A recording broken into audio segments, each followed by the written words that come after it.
Coba.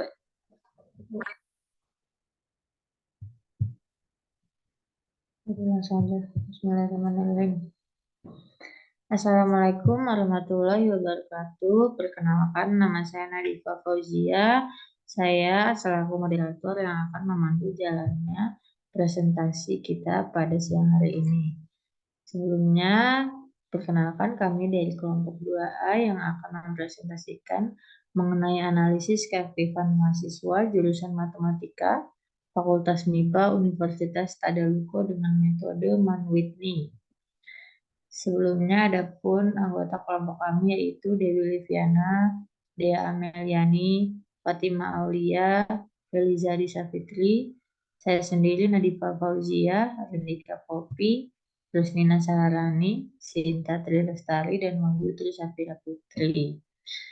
Langsung saja saya akan menyampaikan materi mengenai uji beda.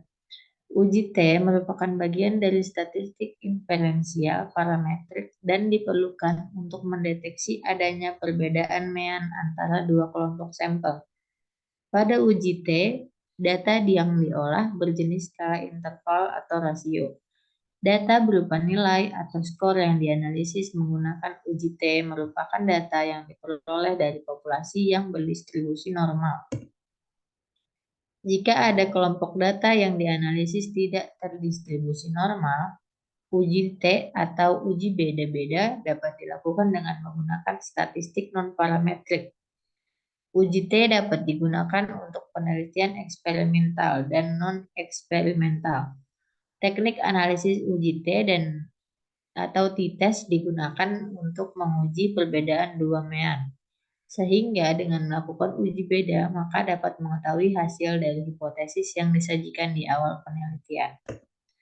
Bentuk penerapan uji T yang dalam penelitian tergantung pada jumlah dan sifat sampel, yaitu untuk satu sampel atau kelompok, untuk dua sampel yang berkerabat atau kelompok, untuk dua sampel atau kelompok bersifat independen satu sama lain. Jadi, saat melakukan uji T, perlu melakukan pengecekan kebutuhan dan pengecekan tipe data dari sampel. Selanjutnya, uji Mann-Whitney. Pengujian Mann-Whitney disebut juga pengujian U, karena untuk menguji hipotesis nol, kasus dihitung angka statistik yang disebut U. Tata cara uji Mann-Whitney adalah yang pertama menyatakan hipotesis dan taraf nyata alfa. Yang kedua, mengklasifikasikan data tanpa memperhatikan jenis sampel. Yang ketiga, menjumlahkan ranking masing-masing jenis sampel dan hitung statistik U. Yang keempat adalah menarik kesimpulan statistik tentang hipotesis nol. Selanjutnya akan dijelaskan oleh rekan saya. Baik, uji independen. Uji T2 sampel independen atau bebas adalah metode yang digunakan untuk menguji kesamaan mean dari dua populasi independen, di mana peneliti tidak memiliki informasi tentang keragaman populasi. Mandiri artinya suatu populasi tidak dipengaruhi atau berhubungan dengan populasi lain. Next.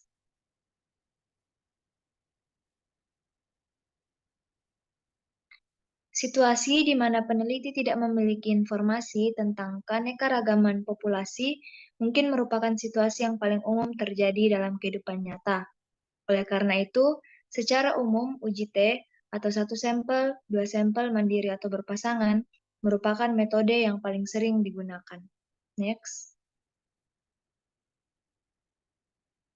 Baik, kami mengambil kasus yang berjudul analisis keaktifan mahasiswa jurusan Matematika Fakultas MIPA Universitas Tadulako dengan metode Mann-Whitney. Next. Pengujian data pada kelas kontrol dan kelas eksperimen bertujuan untuk mengetahui adanya perbedaan keaktifan mahasiswa saat kedua kelas menggunakan metode pembelajaran yang berbeda, di mana kelas kontrol mendapat perlakuan yaitu menggunakan metode pembelajaran TCL, sedangkan kelas eksperimen mendapat perlakuan yaitu menggunakan metode pembelajaran SCL. Berdasarkan data keaktifan mahasiswa pada lampiran 2 dan lampiran 3 dengan asumsi berdistribusi normal, maka dilakukan perhitungan berikut untuk pengujian terhadap data menggunakan uji Mann-Whitney. Next. Baik, bisa dilihat sendiri tabelnya, skor tiap responden pada masing-masing kelas. Itu ada kelas kontrol dan kelas eksperimen. Next. Selanjutnya akan dijelaskan oleh teman saya.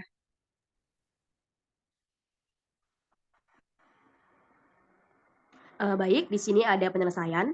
Untuk menyelesaikan kasus tersebut, maka sebelum itu kita membuka dulu aplikasi SPSS. Kemudian setelah kita membuka aplikasi SPSS, akan muncul variable view. Nah, di variable view ini kita akan memasukkan variabel yang sesuai dengan kasus yang ada di atas. Yang pertama ada variabel keaktifan mahasiswa. Kemudian untuk kolom-kolomnya kita bisa isi untuk type-nya numerik, width-nya 8, desimalnya kita nolkan, untuk labelnya kita isi keaktifan mahasiswa, value-nya non, missing-nya non, kemudian kolomnya kita isi 8, like-nya right, measure-nya ordinal, kemudian role-nya input.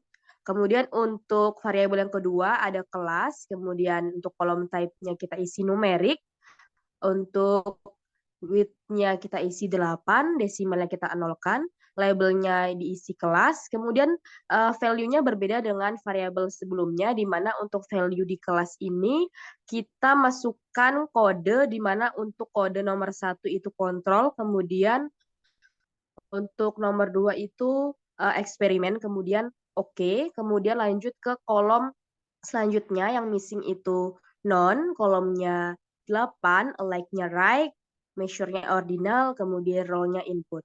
Next. Setelah kita mengisi variable view, kemudian kita lanjut ke data view, di mana kita masukkan satu persatu sesuai dengan kasus yang ada di atas, di mana tadi kita sudah melihat tabelnya, ada tabel kontrol dan eksperimen, kita isi satu persatu. Kemudian next. Oke, baik. Jadi setelah kita mengisi semuanya,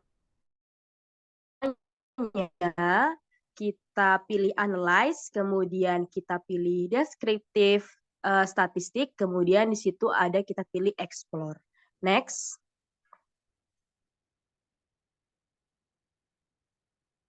Nah, di bagian explore akan muncul seperti ini. Nah, kita pilih untuk displaynya bot. Nah, terlihat di situ dependent list-nya ada keaktifan mahasiswa dan faktor list-nya ada kelas. Jadi langsung oke saja. Next. Kemudian di bagian plot kita centang yang normality, histogram, dan stem. Kemudian continue. Next. Nah, setelah itu next. Nah, kemudian akan muncul seperti ini. Kita lihat yang Shapiro Wheel, di mana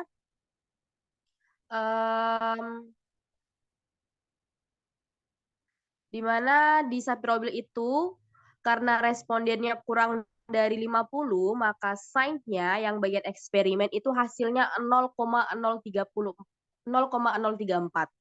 Jadi kurang dari 0,05. Nah, hal itu menunjukkan distribusi tidak normal. Hal ini yang membuat pengujiannya harus menggunakan Mann-Whitney. Oke, next. Setelah itu kita kembali lagi ke data view. Kita pilih analyze, kita pilih non-parametric test, karena tadi distribusinya kan tidak normal. Nah, kemudian di non-parametric test, kita pilih legacy dialog, kemudian pilih yang 2 independent samples. Next.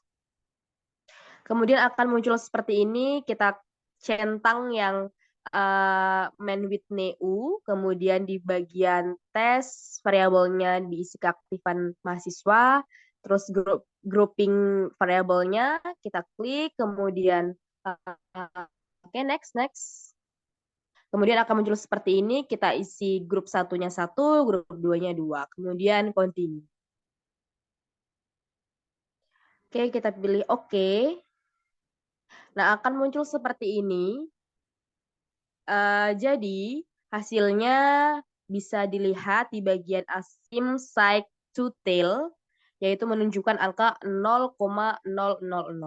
Karena kurang dari 0,05, makanya, dapat disimpulkan bahwa H0 ditolak atau H1 diterima, yaitu terdapat perbedaan keaktifan mahasiswa jurusan Matematika Fakultas MIPA Universitas Tadulako antara mahasiswa yang menggunakan metode pembelajaran TCL atau kelas kontrol dan mahasiswa yang menggunakan metode pembelajaran SCL atau kelas eksperimen.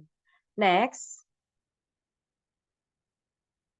Baik, mungkin itu saja yang bisa saya sampaikan mengenai penjelasan tentang penyelesaian kasus tersebut. Saya kembalikan ke moderator. Terima kasih.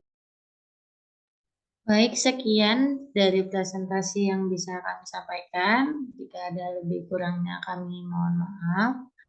Assalamualaikum warahmatullahi wabarakatuh.